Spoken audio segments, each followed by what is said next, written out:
నిర్లక్ష్యానికి నిలువుటద్దం బ్రహ్మంగారు నిర్మించిన కాళికాంబాలయం. ఈ ఆలయం ఎక్కడుందంటే కడప జిల్లా దువ్వూరు మండలం దువ్వూరు గ్రామంలో ఈ ఆలయం ఉంది.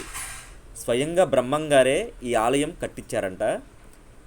నెక్స్ట్ ఆ ఆలయంలో విగ్రహం కూడా బ్రహ్మంగారు స్వయంగా చెక్కి ప్రతిష్ఠించారు. కానీ నేడు ఆలయం శిథిలావస్థకు చేరుకుంది. ఎంత నిర్లక్ష్యానికి గురైందో రచయిత గారి మాటల్లో తెలుసుకుందాం. దువ్వూరులోని కాళికాంబాలయం వీరబ్రహ్మంగారికి సంబంధించిన విషయాల సేకరణపై ఇంచుమించు కడప, కర్నూలు జిల్లాలు విస్తృతంగా పర్యటించడం జరిగింది. ఆ క్షేత్ర పర్యటనలో వీరబ్రహ్మంగారు ప్రతిష్ఠించినట్లుగా చెప్పబడుతున్న దువ్వూరులోని కాళికాలయాన్ని కనుగొనడమైనది. కడప జిల్లాలోని దువ్వూరు అనే గ్రామం బ్రహ్మంగారి మఠానికి 50 కిలోమీటర్ల దూరంలో ఉంది. బ్రహ్మంగారు తన జీవిత యాత్రలో కొంతకాలం దువ్వూరులో గడిపినట్లు జనశ్రుతిలో ఉంది. ఆయన గురించి వ్రాసిన జీవిత కథల్లోనూ ఉటంకింపబడి ఉంది. పరిమళ చోళ చరిత్రములో బ్రహ్మంగారు దువ్వూరు వంశంలో జన్మించినట్లుగా వ్రాయబడి ఉంది. మొత్తం మీద బ్రహ్మంగారు దువ్వూరులో కొంతకాలం గడిపారనేది గుర్తించాల్సిన విషయం. ఆ సమయంలోనే కాళికాదేవి విగ్రహాన్ని చెక్కి ప్రతిష్ఠించి ఆలయం నిర్మించారని స్థానికుల కథనం. ఆ కాళికాదేవి మీద చెప్పిన పద్యాలే వీర కాళికాంబ శతకంగా రూపొందించినదని నా అభిప్రాయం, ప్రతిపాదనం.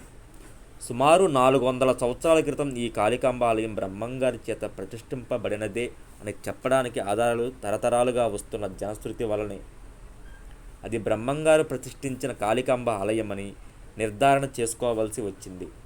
ఆ ఊరి పెద్దలను, ఆ ఊరిలో ఉన్న విశ్వకర్మ వంశీయులను, ఇంకా అనేక స్థానికులను నేను కలిసి వాకప్ చేసినప్పుడు వారు తెలిపిన సమాచారాన్ని బట్టి ఆ ఆలయం బ్రహ్మంగారి చేత ప్రతిష్ఠింపబడి ఉండవచ్చు అని రూఢి చేసుకోవాల్సిన ఆధారాలు లభించాయి.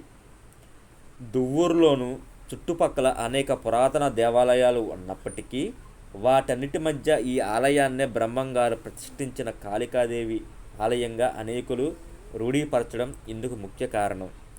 పూజా పునస్కారాలు లేకపోయినా ఆ గుడికి సంబంధించిన పురాణ గాథ ఇంకా మిగిలి ఉంది.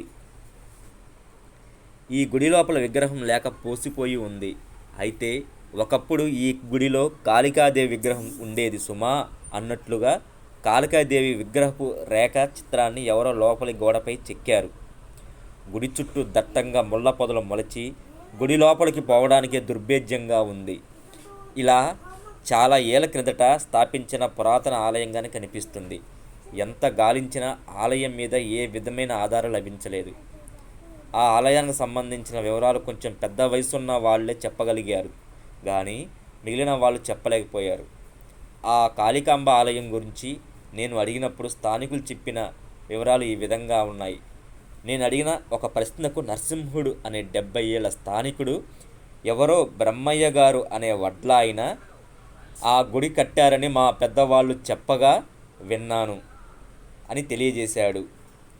ఇదే విధమైన సమాచారాన్ని సిద్ధయ్య, కంబయ్య, గుర్రప్ప, నాయబ్ మొదలైన అనేక స్థానికులు తెలియజేశారు.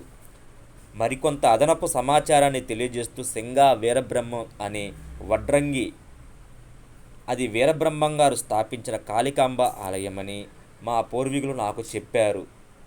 నా చిన్నప్పటి వరకు అది విశ్వకర్మల ఆధీనంలో ఉండేది.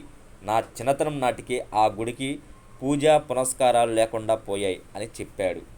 కాళికాంబ విగ్రహం ఏమైంది అన్న ప్రశ్నకు జవాబు చెప్తూ ప్రొద్దుటూరులోని అమ్మవారి శాలకు తరలించబడిందని సింగా సుబ్రహ్మణ్యం తెలియజేశారు. ఊరికి దూరంగా పొలాల మధ్య ఉన్న ఈ ఆలయం వీరబ్రహ్మంగారి చేత ప్రతిష్ఠింపబడిన కాళికాంబ ఆలయమని రూఢి అయింది, నిర్ధారణ అయింది.